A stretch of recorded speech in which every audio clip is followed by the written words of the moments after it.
قال الله سبحانه وتعالى سبحانك لا علم لنا إلا ما علمتنا إنك أنت العليم الحكيم رب اشرح لي صدري ويسر أمري واحلل عقدة من لساني يفقهوا قولي واستدل لساني واهد قلبي بحق سيدنا محمد وبحق آله دستوركم يا أهل الدرك ويا أهل النوبة ويا أهل النور ويا أهل الحل والعقد. Para habaib, para asatid yang semoga dimuliakan oleh Allah Subhanahu wa taala, para hadirin wal hadirat rahimakumullah, bil khusus Al Habib Abdul Rahman bin Kamil As-Sakaf, Al Habib Alwi bin Mahdar Al-Bar, Al Habib Alwi bin Syekh Al-Bar, dan para habaib yang tidak saya sebutkan satu persatu, yang semoga semuanya dirahmati oleh Allah Subhanahu wa taala dan semua yang hadir mendapatkan keberkahan dari Allah Subhanahu wa taala. Amin ya rabbal alamin. Alhamdulillah ya.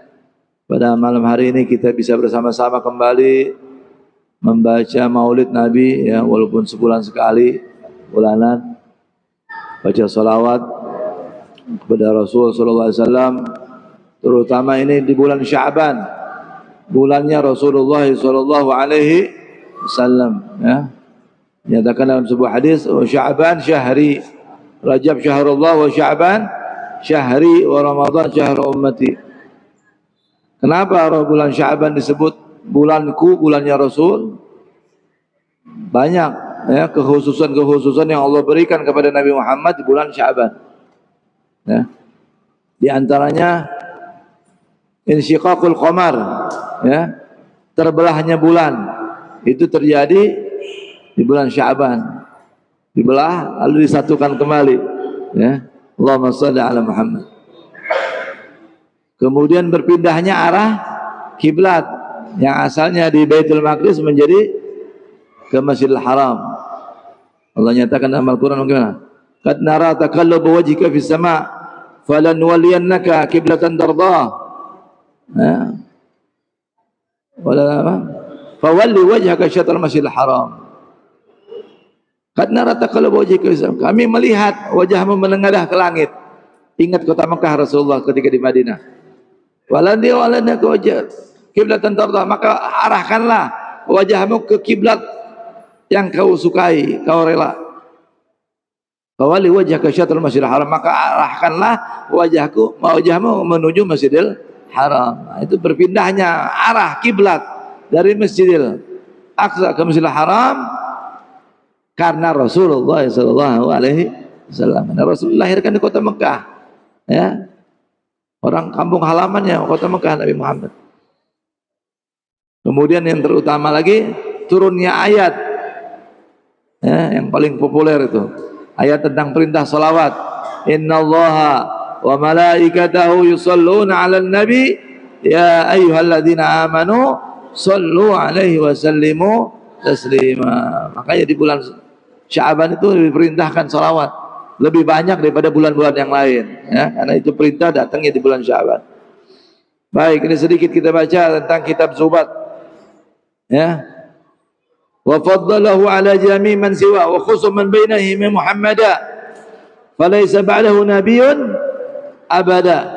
Ibn Ruslan dalam Zubatnya dikatakan di sini, dan Allah mengkhususkan di antara mereka, antara para nabi, yaitu Nabi Muhammad. Jadi Nabi Muhammad dikhususkan di antara nabi-nabi yang lain, spesial, khusus ya.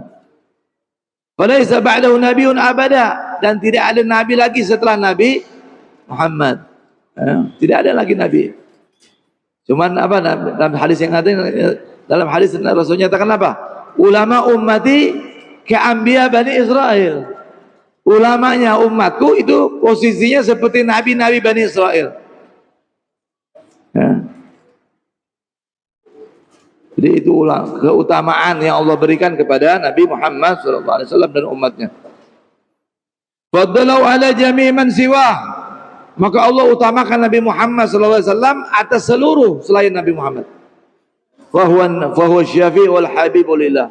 Fahuwa syafi', beliaulah pemberi syafaat, sahibus syafaatul uzma ya, wab'athul maqamal mahmud alladhi wa'addah. Ya Allah, bangkitkanlah Nabi Muhammad dengan kedudukan yang terpuji. Maqam al-mahmud adalah maqam syafaatul uzma, pemberi syafaat yang teragung, yang pertama memberi syafaat.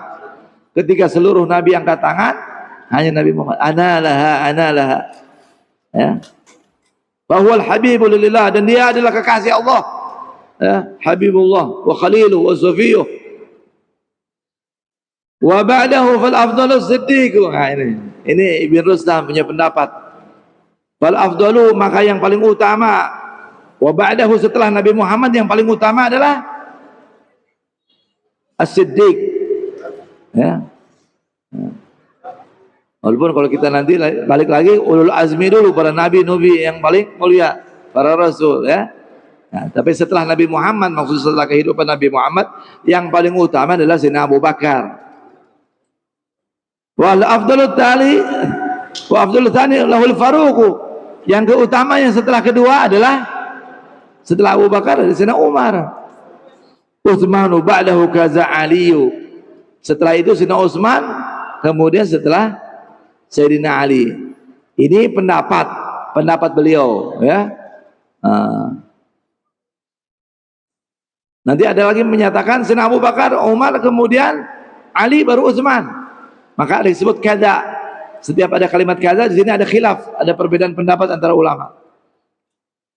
Nah, nanti lagi seorang ulama besar, ya, dia mengarang kitab Tarkul Tabjil, ya.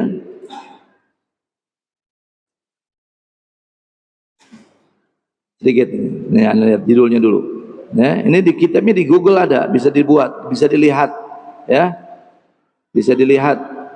Gayatut Tabjil wa Tarkil Gat'i fit Tafdil, ya. Muhammad Mahmud bin Muhammad Mamduh, terkenal dengan Mahmud Mamduh, nah, rektor Azhar Mesir.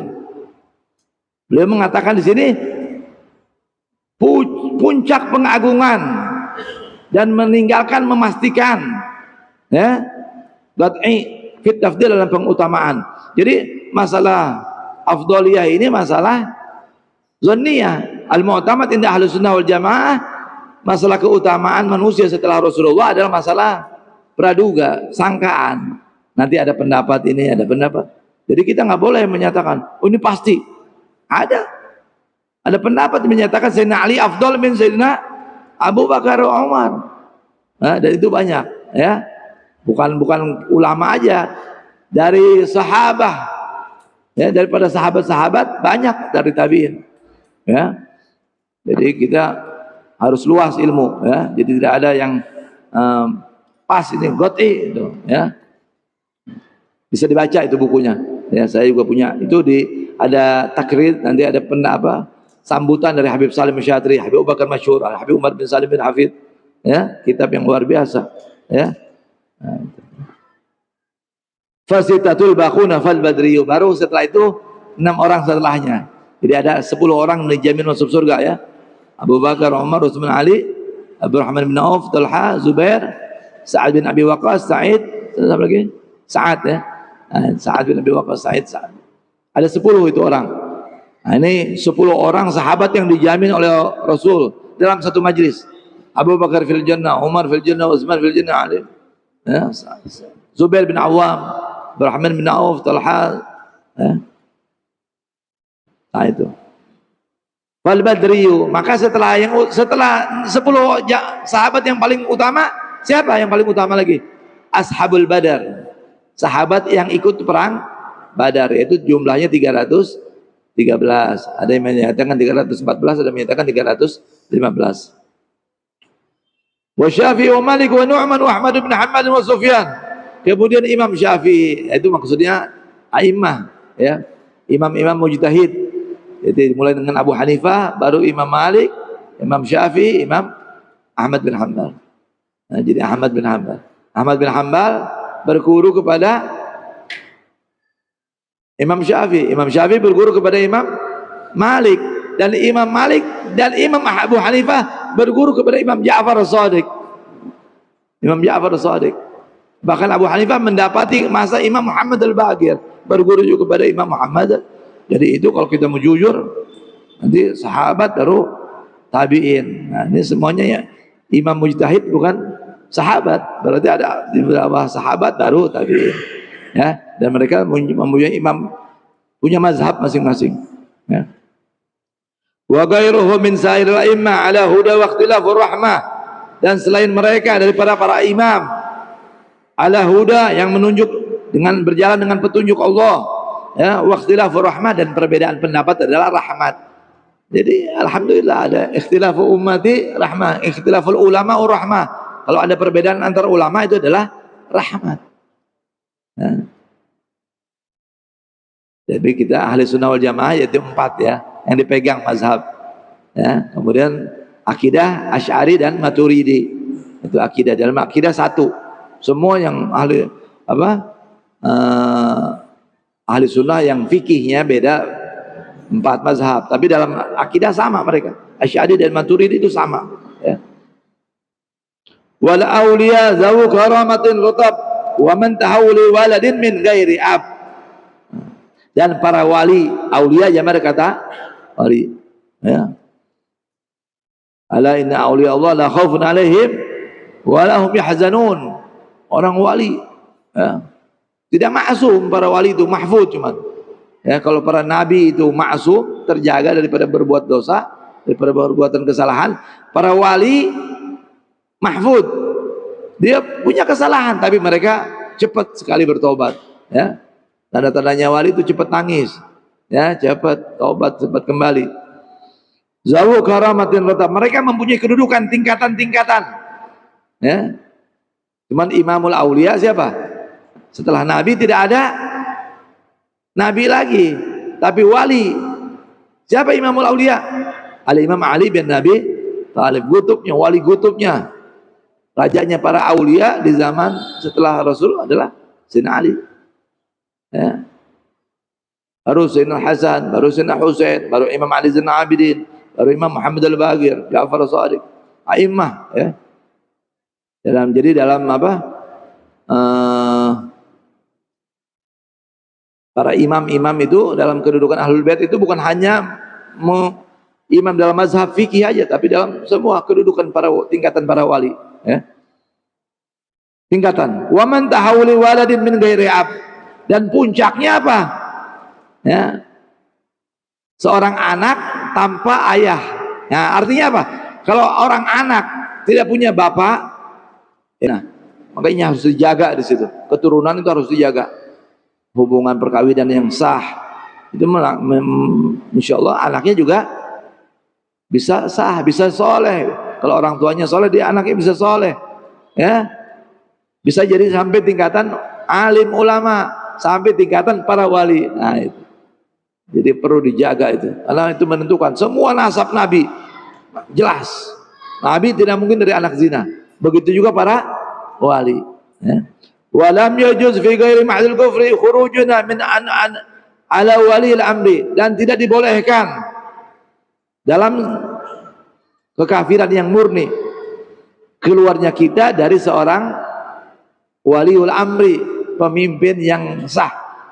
Jadi artinya wajib kita mengikuti taat, ati Allah wa ati Rasul wa ulil amri minkum, ya. Wa ma jara baina sahabi naskutu anhu ajra ijtihadi nasbitu. Nah, ini paling hebat, ini adab ini. Wa ma jara, apa yang terjadi di antara perbedaan antara sahabat, naskutu, kita diam aja. No comment, jangan mengomentari. Walaupun di kitab-kitab dikomentari. Nanti ya, ahli sejarah itu berbicara, tapi tidak boleh komentar yang miring. Maksudnya sampai merendahkan sahabat, nggak boleh. Sahabat manusia pilihan Allah yang bertemu dengan Rasulullah. Jadi, ya, apalagi sahabat yang ahlul bait Nabi lagi, oh, itu lebih utama lagi. Anhu wa ajra ijtihadin nusbitu. Ya. Kita diam, jangan komentar. Dan kita akan mendapatkan, ya, dan pahala ijtihad telah ditetapkan. Artinya apa? Orang yang benar dalam ijtihadnya mendapatkan 2 pahala. Ya, yang berijtihad salah dapat 1 pahala, sudah berijtihad. Ya. Ijtihadnya ulama ya, jelas bukan ijtihad kita. Jadi nanti kan khilaf nih mazhab mana yang benar, pasti ada yang benar cuma satu, yang satu itu dapat pahala dua, yang ijtihad yang lain dapat pahala satu. Ya kita bab taklid aja, kalau kita masih tingkatan bukan ulama kita taklid, ikut saja sama mereka, Imam Asy'ari, Imam Maturidi dalam usul dalam fikih apa, dalam tauhid ya, dalam akidah, dalam fikih kita ikut Imam Syafi'i ya. Fardun 'alan nasi imamun yunsabu wa ma'ala lillahi syai'un yajibu. Wajib atas manusia menegakkan imam, menegakkan seorang pemimpin, harus wajib ya. Wa ma'ala lillahi syai'un, dan tidak kewajiban buat Allah. Jadi Allah sudah serahkan jadikan manusia khalifah di muka bumi, dan kita wajib mengangkat seorang pemimpin. Nah, pemimpin yang dengan sesuai kriteria ya, keilmuannya, ilmu nasabnya, dari apa solehnya, itu makin diangkat seorang imam ya. Baru yusibu man ata'ahu bi fadli wa man yasha aqabahu bi adli. Masuk ilmu tauhid di sini ya. Allah memberikan pahala kepada yang taat dengan keutamaannya, dan Allah menyiksa siapa yang dikehendaki dengan keadilannya. Jadi kalau kita dapat dosa, ini kita berbuat dosa, disiksa dengan keadilan Allah. Dosa satu ya satu dapatnya, tapi pahala dengan keutamaan Allah. Kita sholat tadi berjamaah, ada yang Allah kasih pahala 10, ada yang Allah kasih pahala 100, ada yang kasih 1000, itu dengan keutamaan Allah. Allah punya hak prerogatif dengan fadl ya. Makanya itu perlunya ilmu, perlunya khusyuk, perlunya ikhlas. Itu tingkatan nanti ada. Allah kasih surga, mau yang surga yang mana terserah Allah. Tapi kalau dalam membayar dosa dengan keadilannya, hukumnya satu ya satu. Nah itu rahmahnya Allah ya.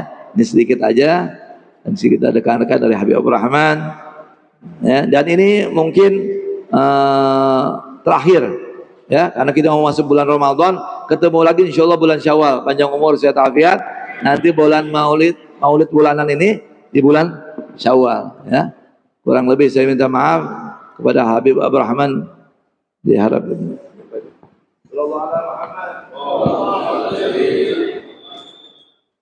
Assalamualaikum warahmatullahi wabarakatuh. Alhamdulillahilladzi hadana li hadza wa ma kunna linahtadiya laula an hadanallah. Thumma salatu wassalamu ala Rasulillah Sayyidina Muhammad ibn Abdullah wa ala alihi wa sahbihi wa man wala, amma ba'd.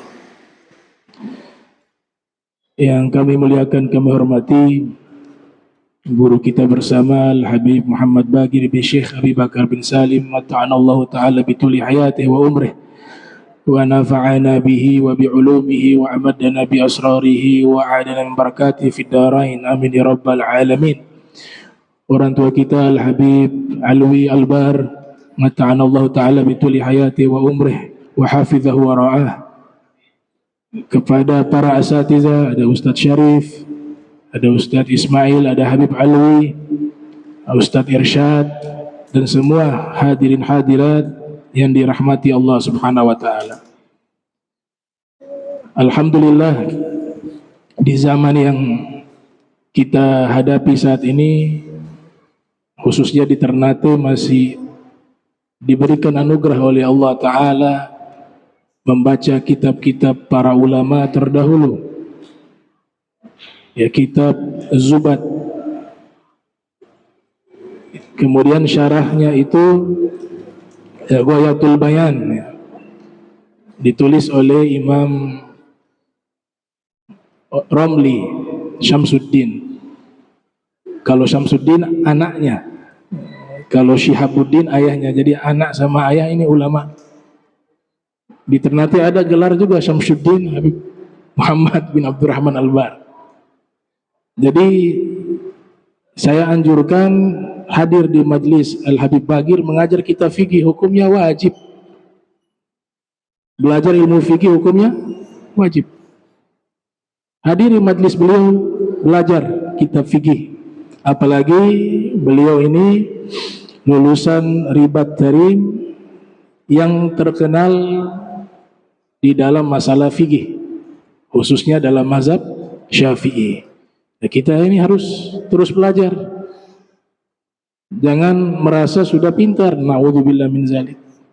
Itu dikatakan oleh Sa'id bin Zubair, la yazalu rajulu aliman ma ta'allama fa idza taraka ilma wa dhanna annahu qad istaghna wa iktafa bima indahu kana ajhal ma yakun. Orang senantiasa berilmu kalau dia terus belajar. Kalau sudah merasa cukup dengan ilmu yang ia miliki, maka dia adalah orang yang paling bodoh yang ada di muka bumi ini. Jadi ilmu ini wajib. Ilmu fikih ini wajib. Kemudian bukan sekedar ilmu fikih diajarkan, tapi punya pertanggungjawaban sanad. Nah, itu terpenting juga. Apalagi Al-Habib Bagir ini belajar kepada Al-Habib Salim Asy-Syatiri yang terkenal dengan julukan Sultanul Ulama, yang mumpuni sekali di dalam fikih mazhab Syafi'i dan mazhab-mazhab yang lainnya. Nah, terkait judul yang luar biasa yang ditulis oleh Imam Romli itu Ghayatul Bayan, puncak dari penjelasan, ya, Al-Bayan. Jadi memahami agama ini tidak cukup mengetahui secara teks atau literasi tekstual semata. Karena nanti banyak ketika seseorang hanya mengandalkan teks, dia tidak perlu guru. Inilah yang menjadi problem di zaman kita saat ini. PDF begitu mudah, sisa di download dapat. Tapi mereka lupa bahwa memahami kitab itu tidak mudah. Itu dikatakan oleh para ulama, man kana syaikhuhu kitabah fa khata'uhu aktsaru min sawabih. Orang yang gurunya hanya kitab, hanya buku, tanpa dia berguru, maka salahnya lebih banyak dari benarnya. Salah baca hadis, beli buku, dia baca itu hadis, al-habbatu sauda syifa'un min kulli da'in illal maut. Itu betul tuh, titik satu di bawah bak. Karena tidak pakai guru, beli buku, ternyata ada debu nempel di bawah huruf ba, jadi 2 titik. Kalau jadi 2 titik artinya al-hayyatu sauda, ular hitam. Gara-gara titik bisa fatal. Kebetulan dia buka praktek juga, pengobatan alternatif. Dia baca ini, baru beli buku, ada hadis Nabi al-hayyatu sauda syifa'un min kulli da. Dia ambil ular hitam, pasien datang dikasih minum, mati pasiennya. Dituntut, kenapa kau kasih obat ular? Hadis Nabi, saya ambil dari hadis Nabi. Ternyata dicek, gak ada hadis Nabi ular hitam obat dari segala penyakit, yang ada jinten hitam. Ada debu di situ nempel. Ternyata debunya itu di bawah huruf ba, jadi 2 titik, jadi ya. Nah, itu kenapa? Karena tadi dia hanya mengandalkan buku, tidak lewat guru. Makanya Ghayatul Bayan itu sangat penting, ya, puncak penjelasan dalam memahami agama kita itu harus ada guru. Kemudian tadi Al-Habib Bagir mengatakan, ya, mazhab yang eksis dan diakui sebagai ahli sunnah wal jamaah di dalam bidang fikih, ya 4 itu. Makanya ulama-ulama terdahulu larang kita yang masih muqallid, bukan kelasnya mujtahid. Kita ini kan muqallid aja, ngikut. Itu tidak boleh membaca buku-buku yang standar fikihnya terlampau tinggi, seperti Muqarnatul Madzahib. Ini bahaya nih. Ada kitab fikih sunnah misalnya, di situ kan tidak bermazhab. Akhirnya yang baca sudah ramkam puji, oh kayaknya ini saya sudah bisa tarjih sendiri nih, istinbat hukum sendiri, tanpa mengikuti mazhab Syafi'i. Bahkan di dalam kitab Al-Mizanul Kubra, ditulis oleh Syekh Abdul Wahab Asy-Sya'rani, di situ walaupun beliau mazhab Syafi'i, tapi beliau di situ memposisikan beliau sebagai mujtahid. Dan buku itu jangan kita orang awam pelajari, karena di awal beliau sudah bilang ini kitab saya tulis untuk ulama-ulama yang selevel saya. Nah kita ini selevel Abdul Hamid Syaruni ma bainas sama wal ard, antara langit dan bumi. Akhirnya dia punya mazhab sendiri. Begitu juga kitab-kitab Bidayatul Mujtahid itu kan punya jenjang tahapan nanti. Mazhab Syafi'i saja kita masih bingung ya. Di antara mazhab Syafi'i para ulama saja, Imam Ibnu Hajar Al-Haytami dengan Imam Romli itu banyak khilafiyah. Sampai ulama mengumpulkan satu kitab namanya Fathul Ali. Perbedaan pendapat antara Ibnu Hajar Al-Haytami dengan Imam Romli. Padahal sama-sama mazhab Syafi'i. Gaya-gayaan mau mazhab-mazhab yang lain. Sudah begitu jadi mujtahid. Itu problem yang terjadi di zaman sekarang, karena belajar ilmu tidak pakai uslub sistematika. Dan ini bukan hanya masalah fikih, masalah tafsir juga begitu. Ini bahaya juga nih, tafsir tidak menukilkan pendapat para mufassirun, tapi menafsirkan menurut saya ayat ini begini, la haula wala quwwata billah. Man fassara ayatan bi ra'yihi falyatabawwa maq'adahu minan nar. Yang menafsirkan satu ayat dengan otaknya, dia ambil tempat duduk dalam neraka. Man fassara atau man qala fil Qur'an bi ra'yihi faqad akhta'a walau asab. Siapa yang berbicara tentang Al-Qur'an dengan pikirannya bukan dengan dasar ilmu, maka dia salah walaupun kebetulan benar. Jadi kebetulan benarnya sudah salah. Bagaimana salahnya? Makanya ulama-ulama tafsir itu ketika membuat kaidah satu ayat itu mereka bahas panjang lebar. Gak ada tuh yang seperti zaman sekarang. Hadis satu ayat kemudian kesimpulan hukum haram, bid'ah. Itu bukan sistematika para ulama terdahulu. Coba lihat kitab-kitab yang berbicara tentang hukum. Satu masalah, misalnya bab toharoh, ada kitab hadis Bulughul Maram, syarahnya Subulus Salam Imam Son'ani, atau Ibanatul Ahkam Said Alwi Ibn Abbas Al-Maliki. Ibnu Hajar Asqalani yang menyusun Bulughul Maram, setiap satu masalah bab toharoh itu hadis banyak tuh, ayat banyak. Sekarang di korting, satu hadis sudah bisa kesimpulan hukum. Ini yang menjadi problem.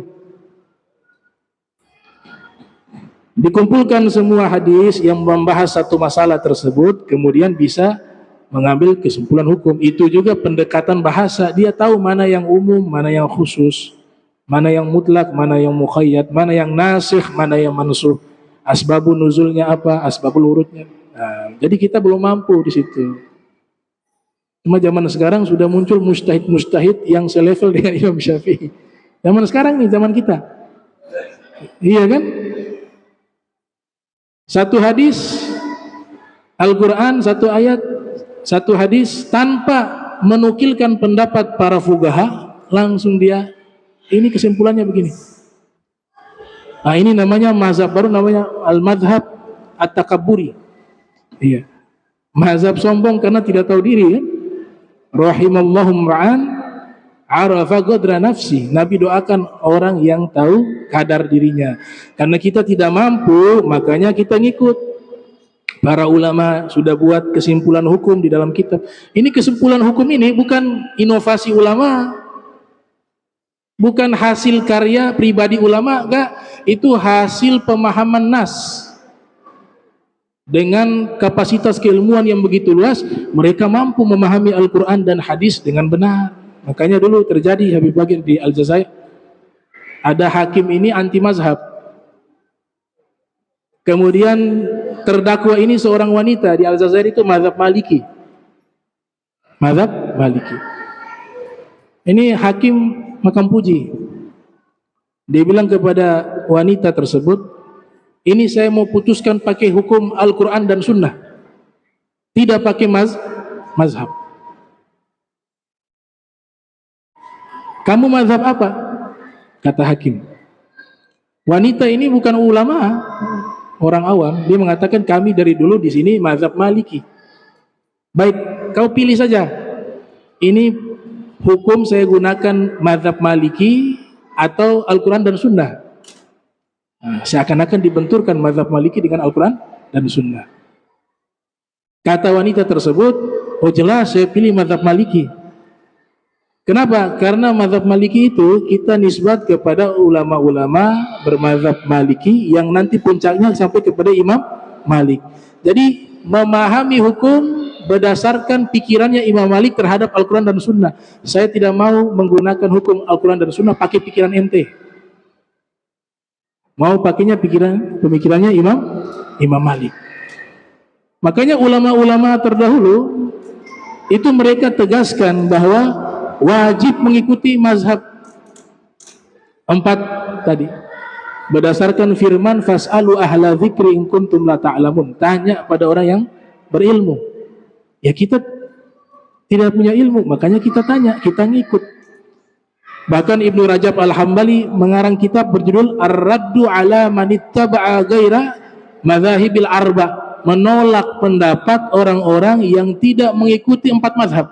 Salah satu dari 4 mazhab ditolak oleh Ibnu Rajab Al-Hambali. Bahkan di dalam kitab tersebut dikatakan jangan sampai terlintas di dalam benak seorang muslim dia mengatakan, oh ini perkara ini belum tahu nih Imam Syafi'i. Saya di zaman sekarang ini masalah ini saya tahu. Imam Syafi'i belum tahu. Imam Abu Hanifah belum tahu. Imam Malik belum tahu. Imam Ahmad belum tahu. Atau oh ini Imam Syafi'i keliru dalam fatwa ini. Nah, kalau riset saya yang benar ini. Nah itu dilarang keras oleh Ibnu Rajab Hambali. Namanya su'ul adab dan jahil murakkab. Iya, bodoh bersusun-susun. Iya, bodoh kuadrat. Iya. Jadi sudah tidak tahu diri. Yang pertama sombong, yang ketiga merusak regulasi yang sudah dibuat oleh ulama ribuan tahun. Dirusak.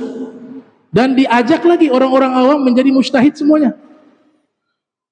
Menjadi mujtahid semuanya. Nah, ini perlunya ghayatul bayan. Ya, puncak penjelasan. Contoh di dalam Al-Qur'an, tadi kita bicara fikih, ini tafsir juga itu tidak cukup hanya teks. Misalnya Allah Ta'ala berfirman, ya ayyuhalladzina amanu la tubtilu sadaqatikum bil manni wal adha. Kalau hanya teks kita bingung maknanya. Wahai orang-orang beriman, jangan kalian membatalkan sedekah kalian bil manni dengan mengungkit-ungkit, wal adha dan menyakiti. Artinya sedekah bisa batal dengan mengungkit-ungkit. Apakah cukup dengan memahami teks tersebut? Tidak cukup. Maka disitulah ghayatul bayan digunakan oleh para mufassirun. Maknanya adalah la tubtilu ujura sadaqatikum bil manni wal adha. Jangan kalian batalkan pahala-pahala sedekah kalian. Kata ujura tidak ada dalam Al-Quran di ayat tersebut. Dari mana itu? Penafsiran para ahli tafsir. Nah, berarti butuh yang namanya ghayatul bayan, puncak penjelasan. Perannya para ulama tafsir ketika berbicara Al-Quran. Ada hal menarik. Jadi makanan yang diberikan kepada kita itu secara kejiwaan punya pengaruh dari orang yang memberi. Makanya di situ kan dibilang bil manni. Bil manni itu apa? Kita berikan sesuatu kepada orang, kita ngungkit-ngungkit terus. Sudah ngasihnya sedikit, ngungkitnya sampai 10 tahun. Kamu masih ingat dulu saya kasih 500.000. Kapan itu? Kalau tidak salah 15 tahun yang lalu. Itu hancur pahalanya. Kenapa? Yang pertama sudah menyakiti. Jadi alman dengan wal adha pasti satu jalan. Ngungkit-ngungkit pemberian itu pasti diiringi dengan menyakiti hati orang itu. Makanya Allah kaitkan bil manni wal adha. Nah, maka orang-orang yang ikhlas, orang-orang yang dermawan ketika memberikan sesuatu, kan Nabi mengatakan jadi obat. Ta'amus sakhi dawaun wa ta'amul bakhil da. Ya, makanan orang dermawan obat. Makanan orang kikir penyakit. Ini ucapan tidak main-main ini, saudara. Di zaman kita sekarang dengan perkembangan ilmu pengetahuan, secara kejiwaan makanan ini dia punya respon dengan orang yang memberi makanan. Nabi katakan orang dermawan ketika memberikan makanan, makanan jadi obat. Karena yang dermawan itu ketika memberikan sesuatu senang hati. Dia masaknya sambil bahagia, ngasihnya juga dengan senang hati, sehingga mentransfer energi positif di makanan tersebut. Ini makanan, dalam hadis kan ada riwayat, kalau yang makan orang yang tidak sholat kan disumpah sama makanan. Ya Allah, ini sudah makan saya, tapi energinya tidak dibuat taat, maka dikutuk oleh makanan. Itu hadis riwayat. Dalam kitab Tanbihul Muqtarin ada termaktub hadis tersebut. Nah, orang yang bakhil, makanan jadi penyakit karena buatnya tidak ikhlas, tidak tulus. Pasti Buffett tuh, aduh ini makan suka keluar berapa nih doi ini. Dia lagi yang datang tamu. Dari awal masak Buffett tuh, karena kikir, akhirnya energi negatif itu tertransfer ke makanan, jadi penyakit. Makanya kami baca di kitab Tabaqatul Aulia, ditulis oleh Ibnu Hajar Al-Asqalani. Beliau punya guru namanya Ibnu Mulaqin, yang lahir tahun 723 Hijriah, wafat 804 Hijriah. Ada ucapannya Zunun Al-Misri. Zunun Al-Misri seorang sufi, ia mengatakan, ma akaltu ta'am amri'in bakhilin wala mannanin illa wajadtu thiqalahu fi qalbi arba'ina sobaha. Tidaklah saya makan makanannya seseorang yang kikir atau yang suka mengungkit-ungkit kebaikan. Kalau saya makan makanannya itu, saya dapati hati saya ini berat melakukan ketaatan selama 40 pagi, 40 hari. Itu karena punya energi negatif masuk ke dia. Sama halnya donor darah. Dulu ada cerita guru sekumpul, Allah yarham, ya. Memang dalam fikih ulama kontemporer, Syekh Yusuf Gardawi, kan ada kitab fikih kontemporer, itu membahas donor darah itu, dari darah siapapun itu boleh digunakan. Dan dia masuk kategori sedekah. Sedekah. Jadi bebas mau darahnya siapa bisa dipakai. Itu pendekatan fikih kontemporer. Karena masalah ini kan baru. Tapi kalau pendekatan tasawuf gak boleh nih sembarangan. Punya pengaruh terhadap jiwa seseorang karena dia sudah menyatu di dalam tubuhnya. Nah, itu terjadi. Guru sekumpul itu orangnya kan lemah lembut, bicaranya lembut, halus. Memang karakter orang-orang Banjar begitu. Satu kali beliau sakit, masuk rumah sakit, didonorlah, ada darah, gak tahu darah ini dari mana, dari rumah sakit kasih, dipakai itu transfusi darah. Sampai akhirnya beliau sembuh. Nah, ketika sembuh pulang ke rumah, karakternya berubah, jadi pemarah. Itu satu rumah, satu kampung bingung, makan murid juga bingung. Ini guru kita orangnya penyabar, ini sekarang sedikit-sedikit marah, ngamuk, emosian. Bahkan guru sekumpul juga bingung, ini saya punya, kenapa saya jadi begini? Bingung. Akhirnya coba datang ke gurunya. Ada gurunya, guru Bangil. Datang ke gurunya mengadukan masalah tersebut. Kata gurunya, coba kamu cek darah yang masuk ke tubuhmu ketika di rumah sakit. Coba cek itu. Baik, dicek. Ketika dicek, darah yang didonorkan kepada guru sekumpul diambil dari rumah sakit, dapat tuh data-datanya, ternyata darah milik preman. Darahnya preman. Preman kan suka emosi, suka berkelahi.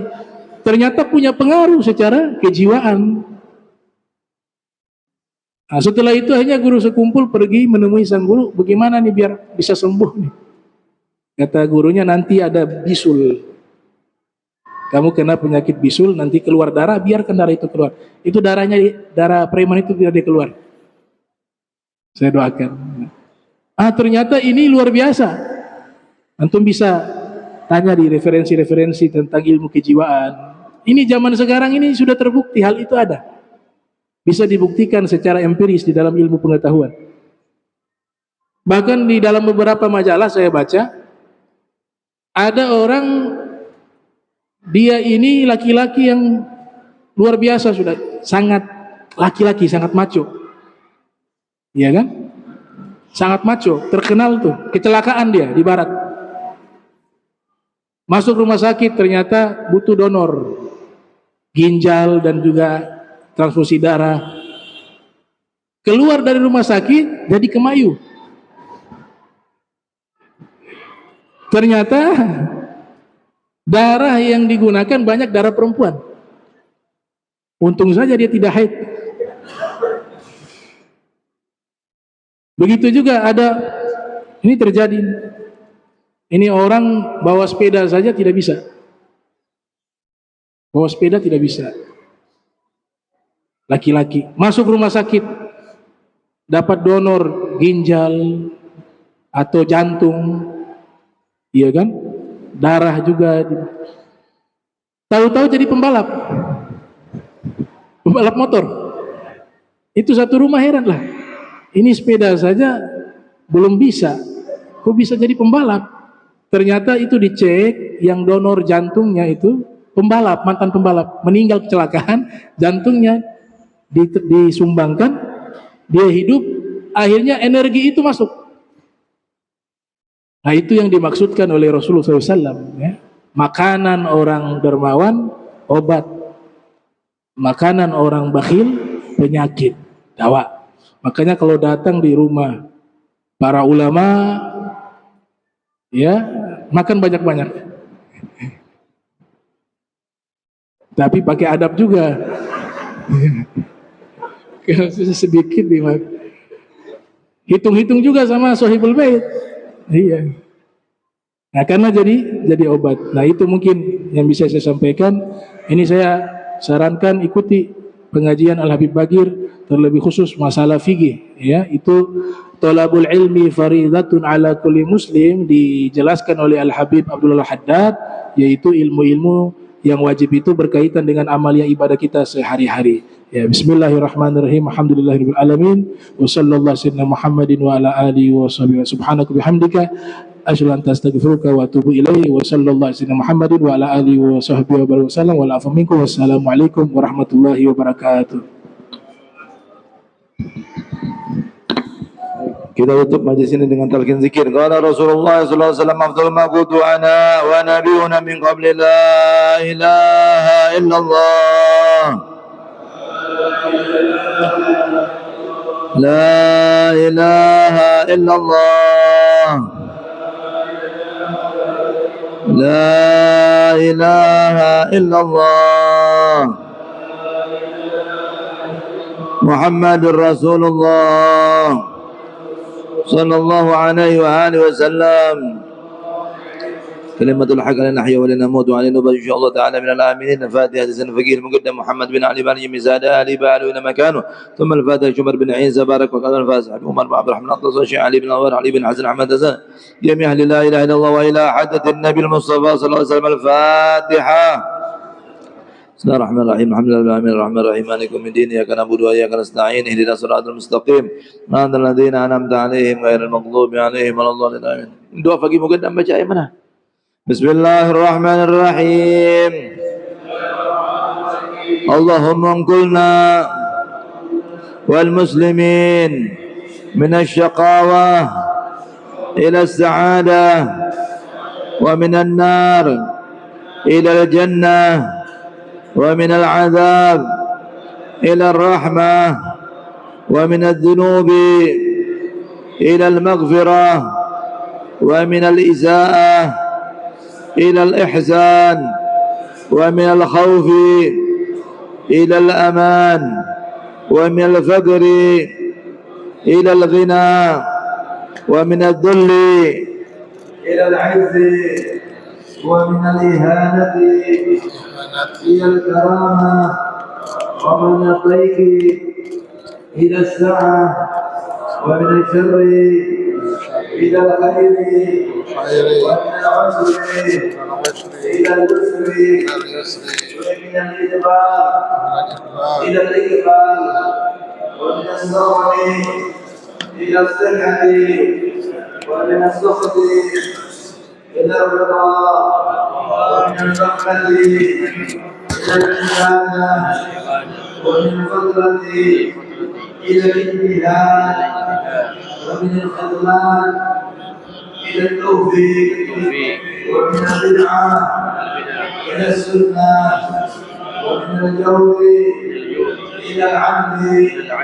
اللهم أعنا على ديننا في الدنيا وعلى الدنيا بالتقوى وعلى التقوى بالعمل وعلى العمل بالتوفيق وعلى جميع ذلك بلطفك المفضي إلى رضاك المنهي إلى جنتك المسحوب ذلك بالنظر إلى وجهك الكريم.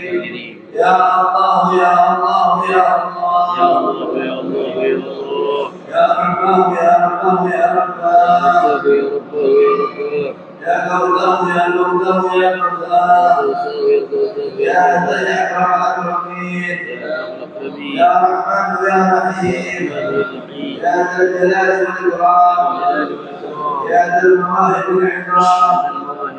أستغفر الله العظيم الذي لا إله إلا هو الحي القيوم وأتوب إليه. اللهم أسألك التوفيق لمحبك من الأعمال وصدق التوكل عليك وحسن الظن بك والبنية عمن سواك.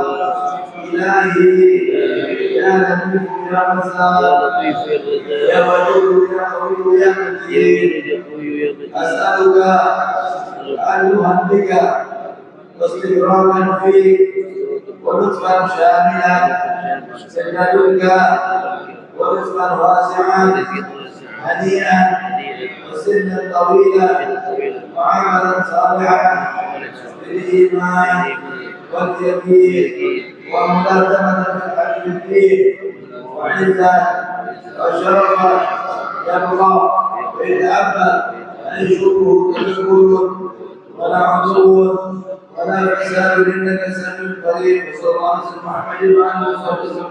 الحمد لله رب العالمين. الفاتحة.